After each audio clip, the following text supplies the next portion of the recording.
properties. In the next few minutes, we're going to talk about Mr. Silverstein and go over the history of the World Trade Center complex and some very serious questions that need to be answered. You know, it's interesting to note that Larry Silverstein bought this building many, many years ago. This was the only building he bought in the complex. But 2 months before 9/11, he bought the entire complex, all 7 buildings, and took out a record insurance policy on them for over $3 billion, which he's now been paid. In fact, he tried to get even more. He wanted $7 billion on an original $200 million investment that they made on the entire complex when he leased the whole structure. Mr. Silverstein did quite nicely in his investment.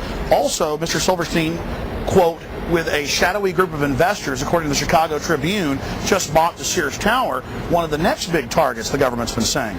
We hope and pray that nothing ever bad happens, and that's why we're here exposing who may have motives in not stopping further events. The command center for Rudolph Giuliani was in this building. Rudolph Giuliani had his command bunker in this structure, and so did the CIA. It wasn't just the city of New York. The CIA, the FBI were all based in this building. And Rudolph Giuliani told ABC News that he got a call that morning about 8 hours before this collapse, before a fire even started, and was told, get out of Building 7. And he left to a FEMA command base that had already been set up the night before, which he's now admitted in congressional testimony, right down the street by the harbor. A lot of interesting timing. And since 9/11, Giuliani's gone into the terror fighting business, and he's made hundreds of millions of dollars with Giuliani and Associates. Interesting. And then, of course, we have George Bush's youngest brother, Marvin Bush, running security on the complex. And, of course, his contract, by the way, ended on the morning of 9/11. So that's another interesting facet to all of this. None of it adds up. But guess who ran security on these buildings? Marvin Bush, brother of the president, son of the former president, or the former CIA director. Marvin Bush ran security for this whole complex. This whole complex. And guess when his 2-year contract ended? This is the Associated Press on September 11th. And where did the media pick up on this story? From Barbara Bush's own memoir, Reflections. She wrote about it in the book. Then you have the firefighters telling Associated Press reporters to get back, to get away from the building, that Building 7 was about to come down. And then it magically did come down. And then the University of New York and the U.S. Geological Survey, federal and state, both seismographs picked up explosions going off, the classical pattern of a controlled demolition. He said that they made the decision on the afternoon of 9/11 to go ahead and pull or demolish Building 7, and that they gave the order and watched the building go down. Building 7 is further away from the towers and was not hit by planes. It's further away from the towers than buildings right across the street like the Millennium Hilton and others. So if your building's owned by Larry Silverstein, it collapses because he's got a big fat insurance policy. But if your building's closer and owned by somebody else, it doesn't get damaged at all. Why is the story of Building 7 so important? Why don't we spend so much time on it?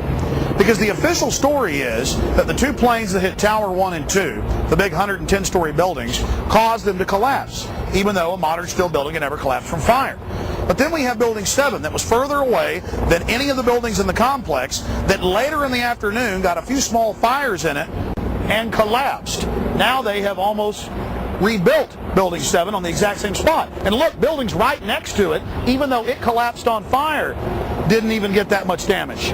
And then we have this huge building that was right beside Tower 1 and 2 that was hit by giant chunks of the building that did catch on fire, but nothing collapsed.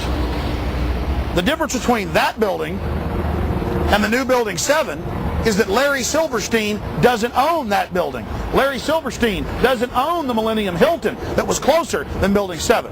But every building he owned either caught on fire or mysteriously collapsed. Is it not safe to assume that all 4 of these events are inescapably married to one another? And is it not also safe to assume that if you find one person involved or a party involved with one of these events, they're probably involved in all of them? Well, following this train of thought, since there was no credible claim of responsibility, is it not safe to assume that those involved or those parties involved or agencies or groups that were involved in the events of 9/11 would do anything that they can to obfuscate, distract, or distort or cover up any information that might lead to their discovery? And if that's true, Is it not also safe to assume that if you find somebody, a group, an agency, a party that is involved in the obfuscation, distraction, distortion, or cover-up of any information involved in any of the events of 9/11, does it not indicate possible involvement and even guilt in the events of 9/11? But if, let's be dogged here, if the official story is true, and an astoundingly successful sneak attack from diabolical Muslims caught America totally off guard, then the White House surely must be highly motivated to turn heaven and earth, to use one of their own favorite cliches, to investigate the events of that day as quickly and thoroughly as possible. The White House must rush to appoint a respected chairman and commissioners, give them the widest powers to call witnesses, spare no expense. Except for the Reichstag fire, that's how it's usually done. 6 days after the sinking of the Titanic, a chairman is appointed to head an investigation. 9 days after Pearl Harbor, the first of 4 investigative commissions is struck. The JFK assassination, the Challenger disaster, 7 days each. How many days after 9/11 is it that President Bush names someone to head an investigation? This commission has been charged with a crucial task. After a universal backlash, Kissinger backs off. Bush then names, it's 431 days now, Thomas Kean and Lee Hamilton as co-chairmen. Kean's Azerbaijan oil connections and other conflicts of interest should make him ineligible from the outset. He earlier co-chairs the Homeland Security Project. Observers have noted that huge profits are to be made in the surveillance and security industries these days. The more alarmed the public, the bigger the profits. As for co-chair Lee Hamilton, Washington investigative journalist Joyce Lynn says he should be called Mr. Cover-Up. He is 0 for 4, she says, in finding any malfeasance in the 4 previous investigative commissions on which he's served. These include the Iran-Contra affair and the October surprise, which denied Jimmy Carter the presidency.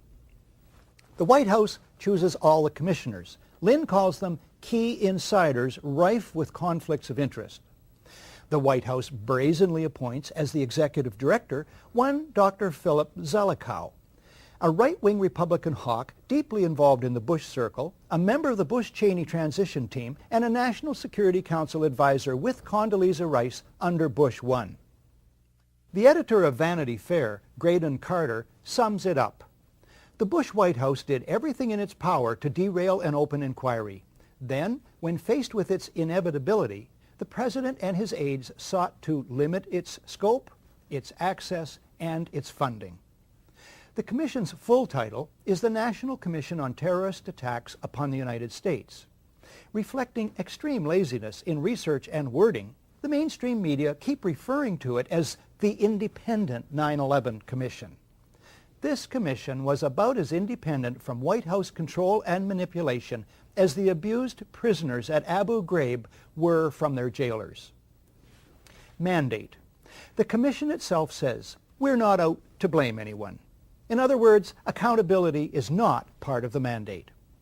Budget. In January 2003, the Bush administration allots the commission $3 million. This compares to $5 million for a 1996 commission that looked into casino gambling, and $50 million each for the inquiries into the Columbia shuttle explosion and the Clintons' failed Whitewater deal. The dollar amount is later grudgingly raised but never exceeds $15 million. The White House releases only 25% of 11,000 documents requested. It blacks out portions of the released documents, resists requests that the administration officials testify under oath, and tries to rush the commission's deadline. After a cat-and-mouse game, Bush and Cheney meet the commission. But it is behind closed doors. They refuse to testify under oath. No tape recorders are allowed. No transcript is allowed. Bush makes no opening statement, and those taking notes must submit them to security personnel. All of this is what is called in law guilty demeanor. The behavior of the White House in relation to the commission from start to finish only makes sense if the official story is a lie and the truth needs to be kept secret. The term whitewash doesn't do justice to the report of the 9/11 Commission. Omission-riddled, inventive cover-up, maybe? The Commission finds that the ultimate reason the events of 9/11 took place was a failure of imagination. They ought to know. Imagination was something the Commission had in abundance. The Commission imagines U.S. intelligence received insufficient specific warnings of an impending event. Even though CIA head George Tenet says in an unguarded moment that the system was blinking red, the Commission imagines there's nothing to go with. They hope you do not question the gag order placed upon firefighters who were at the scene and policemen who were at the scene. They hope you buy the asinine excuse that the gag order is for national security. Let's all come together as Americans and sign over the entire Constitution and the Bill of Rights so we can get these terrorists once and for all. What the hell? Why don't we just give our Constitution and Bill of Rights away to a country that can use them? Besides, when was the last time you remember the United States using them? As President Bush stated, "Stop throwing the Constitution in my face. It's just a goddamn piece of paper." Aside from the nearly 3,000 heroes that have given their lives at Ground Zero, the Pentagon and Shanksville, there are indeed more heroes that have descended from September 11, 2001. However, these heroes are presently being treated as communists or conspiracy theorists. These heroes are trying to persuade you to pull your heads out of the mainstream media long enough to simply look at the video evidence they have gathered through a form of media that the government has not been able to seize. These heroes are your own sons and your own daughters. I listened to my son and it turns out that it was the best thing I could do for my country. Please give your son or daughter 1 hour of your time. Please. I'll say a word, and you think of the first word that comes to mind. Conspiracy theory is what most people think of. We've all been conditioned to associate the word theory with the word conspiracy, because after all, no conspiracies could possibly be true. They're all just theories, aren't they? Well, in the phrase conspiracy theory, there are two words. The first word, conspiracy. The second word is the active word, theory. By definition, a theory is a supposition, an idea, a concept, a hypothesis. Let me give you an example. In theory, if I purchase a raffle ticket, I could win a prize. Now, as long as I don't purchase a raffle ticket, my win is theoretical.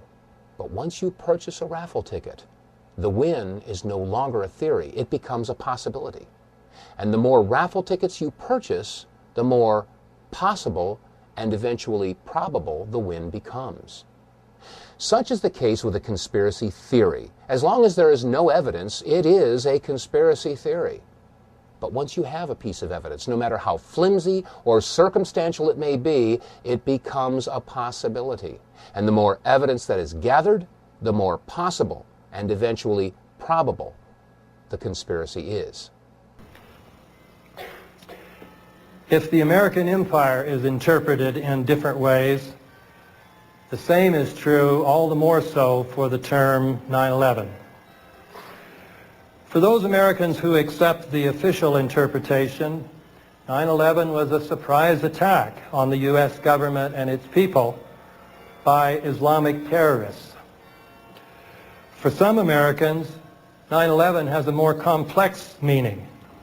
This second group, while accepting the official interpretation of the attacks, thinks of 9/11 primarily as an event that was used opportunistically by the Bush administration to extend the American empire. This interpretation is effectively presented by writers such as Noam Chomsky, Rahul Mahajan, and Chalmers Johnson. For a third group of Americans, the name 9/11 connotes an event with a more sinister dimension. These citizens believe that the Bush administration knew the attacks were coming and intentionally let them happen. Although no national poll has been taken to ascertain how many Americans in general hold this view, a Zogby poll in New York surprisingly indicated that almost half of the residents of New York City held that view. According to a fourth view of 9/11, the attacks were not merely foreknown by the Bush administration, they were orchestrated by it. Although thus far no poll has tried to find out how many Americans hold this view, polls in Canada and Germany taken some time back indicate